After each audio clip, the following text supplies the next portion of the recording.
Buenas tardes, compañeras y compañeros. Lo primero que quiero deciros es que estoy orgullosa de estar aquí en Trebujena, invitada por el Sindicato Andaluz de Trabajadores. Y quiero felicitaros a vosotras y a vosotros, al pueblo andaluz, por haber construido una organización como el SOC, ahora como el SAT, porque es la organización que hace falta. Vienen momentos de lucha, de combate, y es el momento en el que el pueblo no le valen organizaciones que ponen la mano debajo de la mesa para vender huelgas y para subvencionar burocracias que traicionan a los trabajadores. En estos momentos son necesarios sindicatos como el SAT, sindicatos honestos, sindicatos luchadores que saben muy bien que hay que luchar por las cosas concretas, por el trabajo, por la casa, por la sanidad, por la educación, pero que en definitiva no somos tontos ni tontas y sabemos muy claro que quien tiene el poder en sus manos jamás se va a dejar expropiar y que ese poder hay que arrancarlo para que no nos lleven al abismo que nos tienen preparados mientras ellos se llenan los bolsillos de dinero.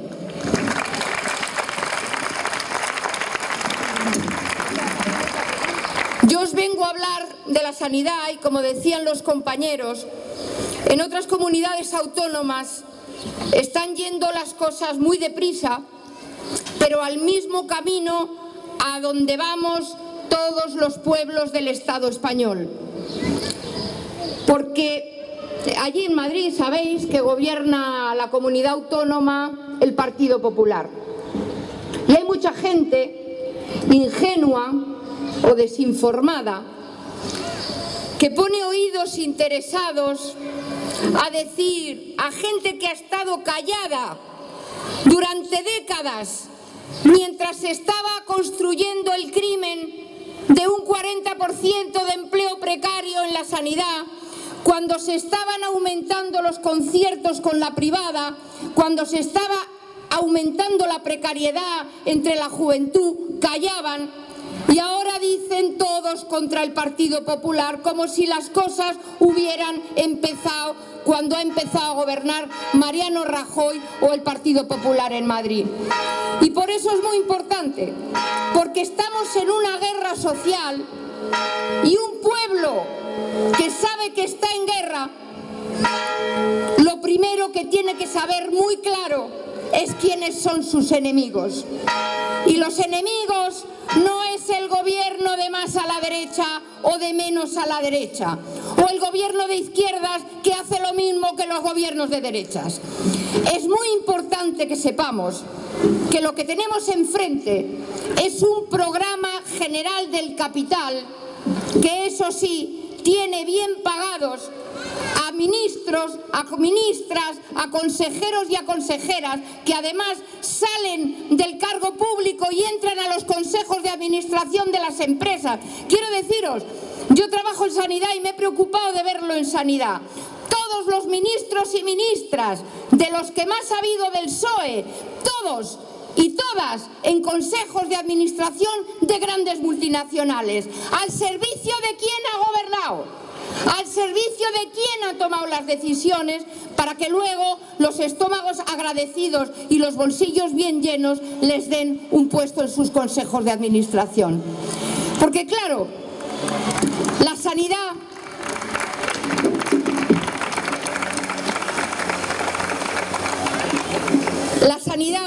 yo creo que hay que tener una imagen bien clara. En el tema de la sanidad, yo creo que en muchos otros, desde luego en la educación y en los servicios sociales, no se puede hacer una separación. Esta es la sanidad pública y esta es la privada. Y yo defiendo la sanidad pública. No, aquí hay una pareja que cuanto mejor va uno, peor va otro. La sanidad privada es un parásito, como un vampiro que está chupando la sangre y el dinero de la sanidad pública. Porque fijaros, hay una enorme crisis crisis que no ha empezado cuando lo de Lehman Brothers y los bancos. Empezó mucho antes. Allá por los años 70 y 80, los empresarios empezaron a ver que no es que perdiera, por supuesto, pero cada vez ganaban un poco menos y empezaron a abandonar los sectores productivos. Empezó a prepararse, y eso en Andalucía y en otros pueblos del Estado español lo sabéis muy bien, lo que fue la entrada al paraíso de la Comunidad Económica Europea, lo que fue destruir la empresa pública, los astilleros, la minería, la industria pesada, a destruir la ganadería, a destruir la agricultura, arrancar los olivos, arrancar las vides, para hacernos un pueblo de compradores del extranjero, de la Unión Europea y de camareros y camareras. En ese momento empiezan las privatizaciones. Y fijaros, ¿os acordáis? Con la época del PSOE se privatiza Repsol, se privatiza Iberia, se privatizan las eléctricas, se privatiza el agua, se privatiza toda aquella empresa pública que podía dar negocio. Y los empresarios compraron a precio de saldo y en régimen de monopolio empresas que iban a ser un negocio seguro. ¿Por qué? Porque venden productos de primera necesidad. ¿Quién va a dejar de comprar luz? El que está muy desesperado. Ya en Madrid, no sé aquí, pero ya hay gente que está viviendo sin luz y sin agua porque no puede pagarla. Pero es de lo último que haces. Cuando ya hubieron privatizado todo, vienen a los servicios públicos. Y claro, los servicios públicos como la sanidad es la gallina de los huevos de oro soñada por cualquier capitalista. Se plantea, y es el proceso en el que está Andalucía, en el que está Madrid y en el que estamos el conjunto del Estado y de la Unión Europea, lo que se plantea es que en la sanidad, como en la educación, el dinero sea público, es decir, sale de nuestros bolsillos, porque aquí los únicos que pagamos impuestos somos los trabajadores y las trabajadoras que nos lo quitan de la nómina, queramos o no. Luego hablaremos de los impuestos. Pero fijaros, financiación pública, gestión privada, es decir, lucro privado y clientela asegurada. ¿Alguien puede soñar mejor negocio para los miles de millones que tiene? Y yo lo que os quiero contar es que os voy a contar cosas terribles, pero hay que saberlas, porque el deterioro de la sanidad pública está preparando todo lo rentable para la privada. Y eso no es una decisión de un gobierno. Eso es, ¿os acordáis? Zapatero, en agosto de 2011, planteó junto con Rajoy una enmienda a la Constitución, esa que no se puede tocar, no se puede decir que ya está bien de monarquía heredera de Franco, ya está bien de que los derechos sociales no sirvan nada. Esa Constitución que no se podía tocar, de la noche a la mañana introducen un artículo que dice que los intereses de la deuda y el pago de la deuda tienen prioridad absoluta sobre cualquier otra partida de gasto. Y se plantea además, en una carta secreta que dirigieron a Zapatero, el que entonces era director del Banco de España y el director del Banco Central Europeo, le plantearon que si quería que esto no fuera a la quiebra, tenía que privatizar toda la sanidad, toda la educación y disminuir sensiblemente las partidas de gasto para el paro y para las pensiones, que es lo que están ejecutando día a día los gobernantes de turno, antes el PSOE y ahora el PP. Os decía, el tema de la sanidad, yo creo que es muy importante que sepamos que eso que han contado los compañeros, la reducción del salario y de la jornada de trabajo, que no del trabajo que hay que hacer y que repercute directamente no solamente en la explotación de trabajadores y trabajadoras, sino en la calidad de la asistencia, la concentración de laboratorios, alterando, hay que decir, la concentración del macrolaboratorio de la Cartuja. Todo el mundo sabe que es el proceso previo a la privatización. No solamente se calcula que se va a despedir al 50% de los trabajadores, sino que os digo que la concentración de los laboratorios es un atentado a la calidad del proceso de análisis clínicos. Es decir, que si tú a una persona le sacas sangre por la mañana a las 8 de la mañana y te das vueltas por toda Andalucía o por toda la provincia y llevas la muestra de sangre a las 2 de la tarde, ahí no vas a poder analizar en condiciones ni la glucosa, ni el potasio, ni el colesterol, ni nada. Y no importa la calidad, importa el negocio. Pero el problema es que el negocio se hace a costa de nuestra salud. Y os voy a explicar brevemente cómo. Os voy a explicar qué es lo que está pasando en Madrid y en Andalucía, lo que está pasando en los hospitales de gestión privada y a dónde vamos. ¿Cómo puede ser posible que la sanidad sea un negocio? Imposible. Si se atienden las necesidades de la gente en función de su enfermedad, es imposible que sea un negocio. ¿Cómo hacen las empresas privadas, las constructoras, los bancos, el Corte Inglés, que se están pegando por acceder a los servicios privatizados? Varias cosas. En primer lugar, disminuir las plantillas de una manera que no solamente, insisto, es explotación para los trabajadores y trabajadoras, sino atentar contra la calidad. Un ejemplo, para que veáis, en Madrid, un hospital de gestión privada, propiedad de Fomento de Construcciones y Contratas, un servicio de ginecología con 5 médicas, eran las 5 mujeres.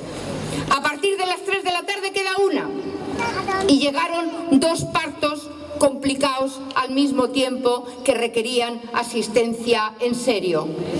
En las 2 ocasiones no murió la madre y el niño por casualidad, porque había un médico que no se había ido todavía a su casa, y en otro caso porque había un anestesista que estaba por allí. A raíz de ahí, estas mujeres fueron a la Consejería de Sanidad a decir que así no trabajaban. La respuesta fue que se fueran, pero no iban a ser contratadas en ningún hospital, ni público ni privado, en la Comunidad de Madrid. Se está trabajando, por ejemplo, os decía antes que las cosas habían empezado hace mucho tiempo, en sanidad también. En los años 90, y seguro que si hay alguien que está trabajando en algún hospital de Andalucía, lo sabe perfectamente, empezaron a privatizar las cocinas, los servicios de limpieza, las lavanderías. Los servicios de limpieza, porque total, ¿qué importancia tiene la limpieza de un hospital? ¿Qué importancia tiene? Pues eso supuso que al subcontratar con Ferrovial o con cualquier empresa, lo primero que se hacía es echar a la mitad de la plantilla, aumentar la jornada de trabajo, despedir a la gente cada 3 meses, porque eso es muy rentable. Y hoy, a consecuencia directa de eso, la primera causa de muerte en los hospitales son las infecciones hospitalarias. Es decir, la gente no muere por la enfermedad que llevaba, sino la que ha contraído en un hospital, y la gente que trabaja en sanidad sabe perfectamente que los microbios que hay en los hospitales son resistentes a los antibióticos y las posibilidades que tienes de morirte son muy grandes. Pero hacen negocio también seleccionando pacientes. ¿Cómo se seleccionan pacientes? Hay pacientes rentables y no rentables. ¿Y eso qué quiere decir? Imaginaros a una empresa, un concierto de una empresa privada, la lista de espera, le pagan tanto dinero por poner una prótesis, o por quitar un apéndice o una vesícula biliar, un dinero fijo que está calculado. Claro, quitar ese apéndice a un chaval o una chavala de 20 años que no tiene más malo que el apéndice, en poco tiempo se puede ir a su casa. Si el que tiene una apendicitis es una persona mayor que además tiene hipertensión, o a lo mejor tiene azúcar, o a lo mejor tiene cualquier otra patología, el problema se alarga. ¿Qué están haciendo los hospitales de gestión privada? tener una UBI móvil a la puerta y cuando llega una persona mayor con un accidente cerebrovascular, decirle: aquí no hay cama, váyase usted al hospital público de turno, donde están acumulando con un menor presupuesto todo lo que la privada entiende que no es rentable. Esa selección de pacientes también se hace con los contratos de trabajo. Me explico. La empresa tiene que sacar beneficio. Cuanto menos gaste, más beneficio tiene. ¿Cómo se están haciendo las cosas? En la precariedad en el empleo no solamente es ahorro porque aumenta la explotación, sino porque tiene a los trabajadores agarrados del cuello y sobre todo al personal médico, que es al que toma las decisiones. Es decir, tú vas al médico y tú dices: pues parece que me duele mucho esta rodilla. Y el médico dice: pues hay que hacer tales pruebas y tiene usted que ponerse una prótesis de cadera. ¿Cómo se controla al médico para que colabore en el ahorro?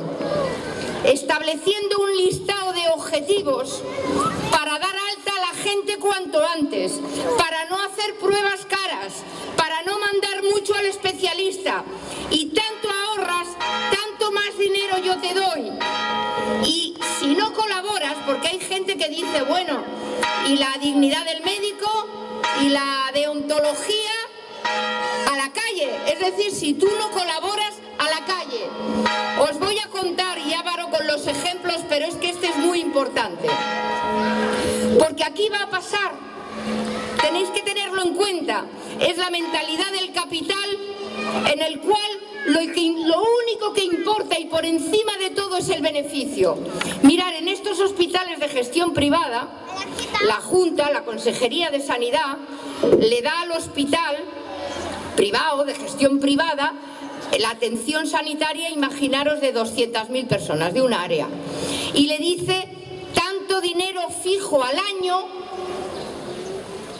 por persona, por cada uno de los 200.000, vayan o no vayan al hospital. Y luego, si esa empresa hace marketing, es decir, propaganda, y consigue que vengan gente de fuera de esos 200.000, pago aparte. Y después hay el 30% de las camas reservadas para el que va con el dinero, el dinero o la tarjeta de crédito por delante. Mirad, para que veáis hasta dónde llegan las cosas, la gente que trabajáis en sanidad seguro que sabéis que en los servicios de urgencia se hace un sistema para distribuir a la gente en función de la gravedad de la enfermedad. Es decir, llega uno con un infarto y se le pone un color rojo porque es una urgencia más grave que otro que se ha roto una pierna, y así por colores. En la sanidad de gestión privada, los colores no van por la gravedad del caso.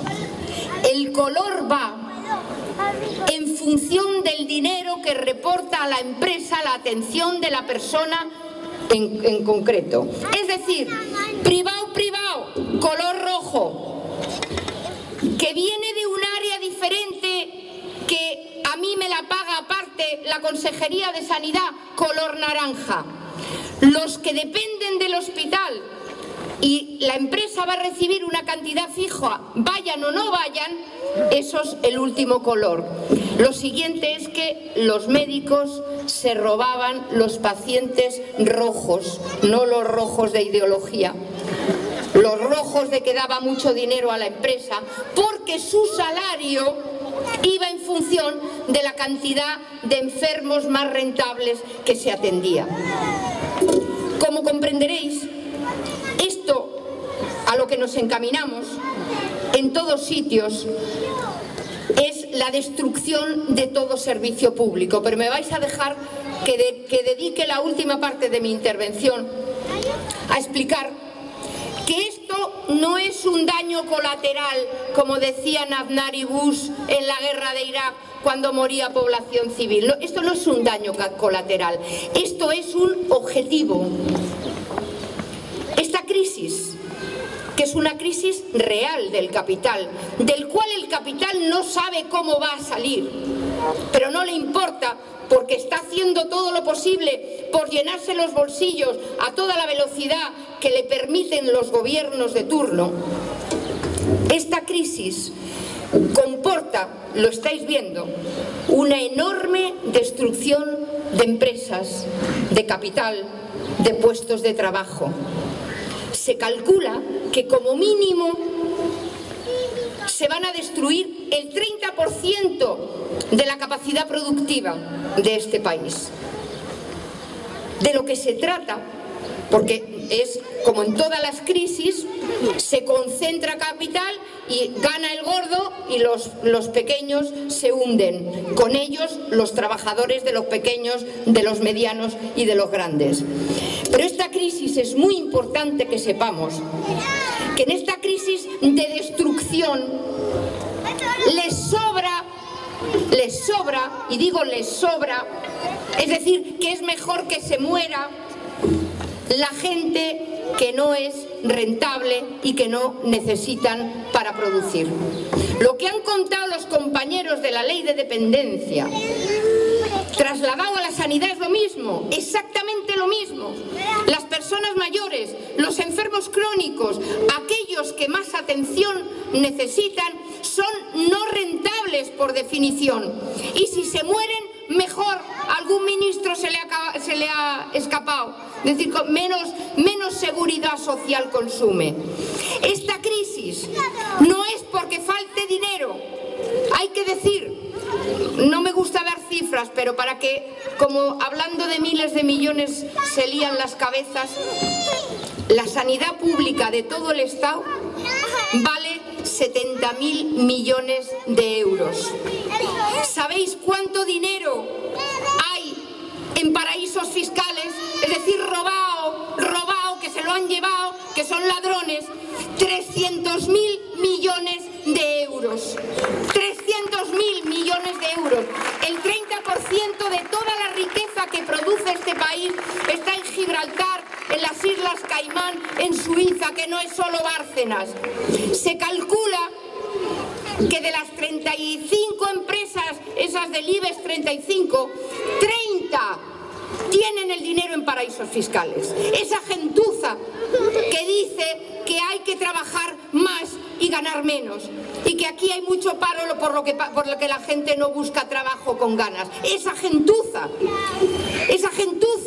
es la que además los inspectores de Hacienda dicen, no Carlos Marx ni Diego Cañamero, los inspectores de Hacienda dicen que el capital de la banca y de las grandes multinacionales defrauda al año son 44.000 millones de euros, más de la mitad de lo que vale la sanidad pública al año. Están estafando a Hacienda y así sucesivamente, no voy a dar más cifras. Esto es un auténtico saqueo, un auténtico robo que no va a parar. No va a parar, compañeras y compañeros. Los datos de Grecia son espeluznantes. Y ahí vamos. No miremos para otro lado. En Grecia, los griegos y toda la gente, por supuesto los trabajadores y trabajadoras extranjeros, quien no haya cotizado en los 2 años antes 3 meses a la seguridad social, no tiene derecho a nada, ni a urgencias. En Portugal hay que pagar 10 euros por ir al médico de atención primaria, 25 euros por ir a urgencias y 25 euros para ir al especialista, y un tanto por ciento de lo que valen los análisis, las radiografías y todo tipo de pruebas. Un artículo reciente en Grecia contaba que se estaba viendo lo que no se había visto nunca. Gente con el 90% de su cuerpo cubierto de sarna, mujeres con cánceres de mama del tamaño de una naranja y con la herida abierta que se limpian con la servilleta, y el personal sanitario teniéndose que salir de la consulta para no llorar delante de los pacientes. Es decir, van a la destrucción, van a nuestra destrucción, mientras les dejemos, compañeros y compañeras. Aquí no hay. Lo que os quería decir es que nos enfrentamos a un programa general del capital que va a llevar a cabo cualquier gobierno que no tenga claro que dentro de este sistema no hay salida ni vida, ni para los chavales, ni para nuestros padres, ni para nosotros ni nosotras. Y que no hay otra manera que organizarse y que luchar. No es posible, compañeras y compañeros, yo os decía antes, y lo digo de todo corazón, mi homenaje al SAT. Enhorabuena por tener el SAT. Pero nadie, ningún hombre, ninguna mujer consciente de lo que está pasando, debería estar tranquilo en su casa, metiendo la cabeza debajo de la almohada como las avestruces, sin organizarse y sin saber que mientras no les paremos van a seguir adelante y que este pueblo estamos medio atontados, medio nubilados, pero que tenemos que tener el convencimiento de que esas agallas, esa dignidad, esa capacidad de lucha que tuvieron vuestros padres, vuestros abuelos, las generaciones anteriores, que supieron enfrentarse a los criminales de la aristocracia, de la banca y del gran capital, esa misma dignidad nos hace falta a nosotros como el respirar. Que mañana es tarde, que no hay otra salida, que no vamos a poder esperar, compañeros y compañeras, el gobierno del PSOE y de Izquierda Unida va a hacer exactamente lo mismo que los del Partido Popular mientras acepten este orden de cosas y acepten que hay que pagar la deuda y que hay que pagar los intereses de la deuda por encima de todo. Aquí hay que plantearse, este pueblo tiene que plantearse, en primer lugar, tomar lo que necesita, tomar las casas si hacen falta, tomar las tierras, tomar la comida, vivir, como decían los compañeros y compañeras, organizándose para vivir. No puede ser que la gente se esté suicidando, desesperado, solo y sola en su casa. Los seres humanos que no tenemos nada más que nuestra fuerza de trabajo, tenemos el mejor capital del mundo, tenemos la solidaridad, nos tenemos los unos y las unas a los otros y a las otras. Y esa organización es la que ha permitido en la historia a los pueblos alzarse por encima de enormes dificultades, de enormes poderes y de construir su propia historia. Y eso ahora no es idealismo, no es un buen deseo, ahora mismo es una necesidad perentoria para nosotros y para nuestros hijos. Cuanto antes nos pongamos manos a la obra, mejor. Salud, compañeras y compañeros. ¡Viva el Sindicato Andaluz de Trabajadores! ¡Viva la lucha de la clase obrera! ¡Viva el 1 de mayo!